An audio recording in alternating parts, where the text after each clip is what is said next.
ጆን ዳንኤል ተፈታ። ዳንኤል ተፈታ። ኧረ እመቤቴ ደስ አለሽ። ሊነፋሽ ነው። ጆን ዳንኤል ወይስ አዶናይ? ታሰሩ በፊት ግን ከጃኒ ጋር ግንኙነት እንደነበራቸው ሲጠየቁ ለምን አንጠይቅም እንዴ? ይሄዳል ብላ እንዴ ጫንከን? ሁለት ፕሌን ወጣኩ እቲ ጆን ዳንኤል ተፈታ።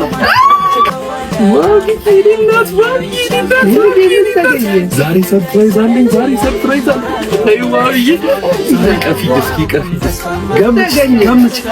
ገምቺ እስኪ ማሚዬ።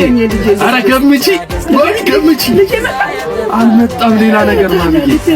ሌላ በቃ አንቺ ዱዓ ስታረጊበት የነበረው እስካሁን ድረስ ያልተሳካው ነገር ዛሬ ተሳካ። አዎ ምን አገኘኝ? ልጄ ልቤ መጣ። ንገረኝ ማሚዬ። እኮ ወዳች ንገረኝ። ወላሂ ደስ እንዳለኝ ማሚዬ። ጆን ዳንኤል ተፈታ።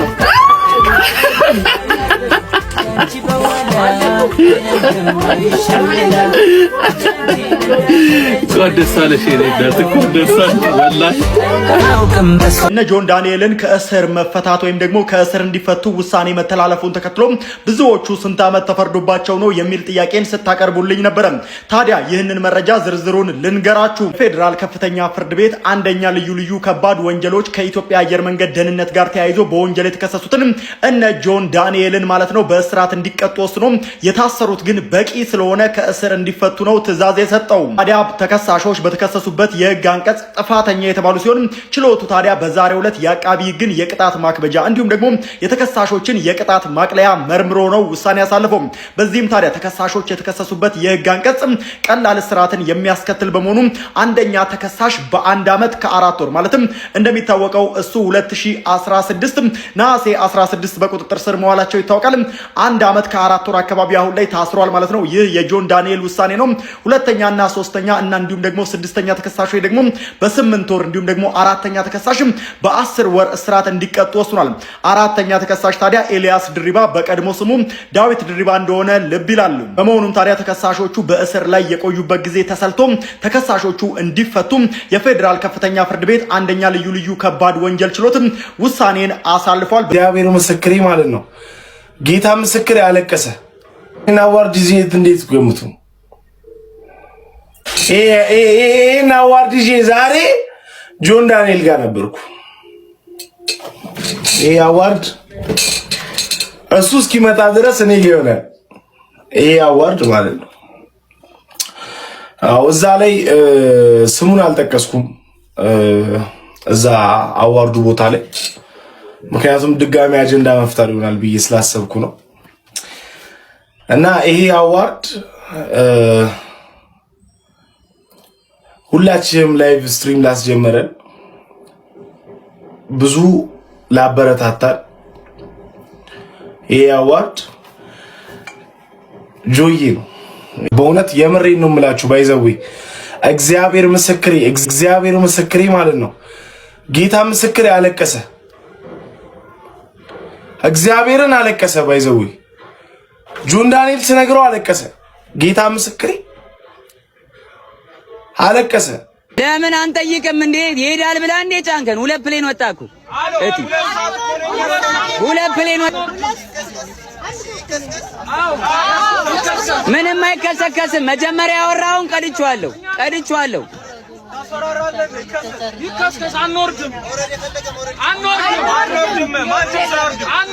አንወርድም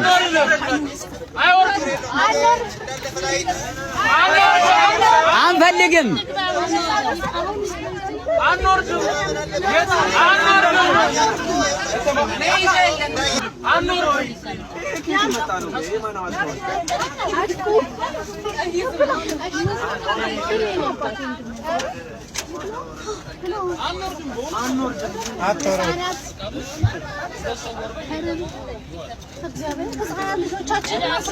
እግዚአብሔር ይኸው ልጆች ያዙ። እግዚአብሔር ልጆቼ ከ6 ሰዓት እስከ ምሽቱ 4 ሰዓት ቀን 6 ሰዓት ነው የመጣው። ሁሉም ሰው እዚህ ጋር ያለው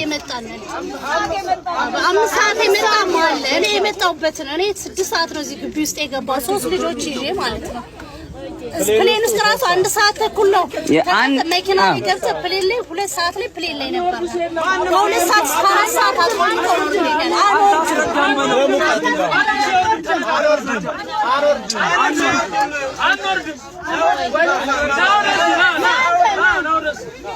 ለምን ዋሽ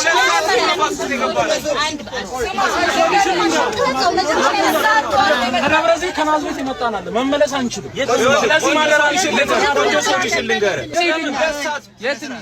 አይ መብቴ ነው እቀርታለሁ ትቀርታለች መብቷ ነው። ጆን ዳንኤል ወይስ አዶናይ? ይህ መረጃ ሌሎች እንዲደርስ ሼር ማድረጋችሁ እንዳትረሱ። አዲስ ሆናችሁ ደግሞ ፎሎ አድርጉ። እንግዲህ እንደምናስታውሰው ጆን ዳንኤል ከታሰረ ከ1 ዓመት በላይ ሆኖታል። ከመታሰሩ በፊት ግን ከጃኒ ጋር ግንኙነት እንደነበራቸው ሲጠየቁ ወንድምና እህት ነን ብለው ነበረ። ነገር ግን ከታሰረ በኋላ አንዳንድ ቪዲዮዎች ወጥተው ግንኙነታቸው እንዳልነበረ ራሷ ጃኒም ተናግራለች። አሁን ላይ ጃኒ ከአዶናይ ጋር እየታየች ነው። በሚጠየቁበትም ሰዓት ወንድምና እህት ነን ብለዋል። ነገር ግን አንዳንድ የሚወጡ ቪዲዮዎች ወንድምና እህት ብቻ እንዳልሆኑ የሚያሳይ ነው። ጆን ዳንኤል ከእስር ቶሎ እንዲወጣ እየተመኘን፣ ነገር ግን እናንተ ጃኒ ጆን ዳንኤልን ተጠብቀው ወይስ ከአዶናይ ጋር ትቀጥል? ሐሳባችሁን ኮሜንት ላይ ጻፉልኝ።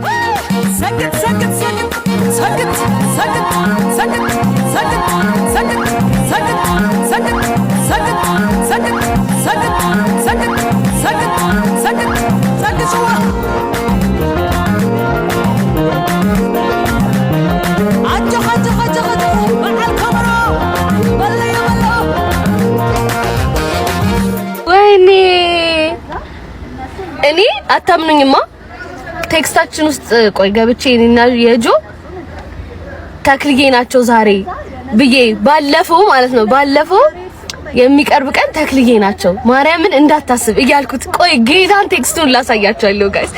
ወይኔ ደስ መቼ ኦልሬዲ ሱሳ ሄድ ለመጨረስ መሰለኝ እሱ ደግሞ በጣም ጆን ዳንኤል ተፈታ። ኧረ እመቤቴ ደስ አለሽ ሊነፋሽ ነው። ጆን ዳንኤል ላይ ቅጣት የተላለፈባቸው ቢሆንም የ1 ዓመት ከ4 ወር እስራት ሁሉ የተላለፈባቸው ቢሆንም ፍርድ ቤቱ እስካሁን የታሰሩበት ጊዜ በማንጣጣት እስካሁን የታሰሩበት ጊዜ በቂ ታስሯል፣ ቅጣታቸውን ሰርቭ አድርገዋል በማለት እንግዲህ በነፃ እንደሚለቃቸው ተነግሯል። ያው በነፃ ለማለት ከብዳል። ወዲህ የእስር ጊዜያቸውን ስራ አሳለፉ ማለት ነው። 1 ዓመት ከ4 ወር አካባቢ ነው እንግዲህ ያሳለፉት እነ ጆን ዳንኤል። ነሐሴ 16 ነበረ እንግዲህ ሁካታው ተነስቶ በ2016 ዓ.ም ወደ እስር የገቡት ማለት ነው። ያው በታሰረበት ሰሞን ላይ እኔም አንድ ቪዲዮ እንትን ብዬላችሁ ነበር። ለዛ ነው አሁን መጥቼ እዚህ ጋር አፕዴት እንትን ብላችሁ በታሰረበት ሰሞን ላይ ያው የጥፋቱ ማን እንደሆነ ምናምን ያው ኤርላይንሱም እንደተፈጠረ ማለት ትንሽ አይዲያ ለመስጠት ሞክሬ ነበረ። አሁን እንግዲህ ተፈቷል። እንኳን ደስ አላችሁ ጓደኞቹ፣ ቤተሰቦቹ፣ የእሱ አድናቂዎች እንኳን ደስ አላችሁ ማለት እወዳለሁ። በዛሬው ዕለት እነ ጆን ዳንኤልን አስመልክቶ አንድ መረጃ ተሰምቷል። በዛሬው ዕለት በነፃ መለቀቃቸው ተሰምቷል። ሌሎቹ ላይ ከ7 እስከ 8 ወር የተፈረደ ሲሆን ጆን ዳንኤል ላይም 1 ዓመት ከ4 ወር ተፈርዷል። ነገር ግን እስካሁን ድረስ የታሰሩት ይበቃል ተብሎ እንዲሁም ናዮና ጆን ዳንኤል የልጅ አባትና እናት በመሆናቸው በዛሬው ዕለት በነፃ እንዲለቀቁ ተወስኗል።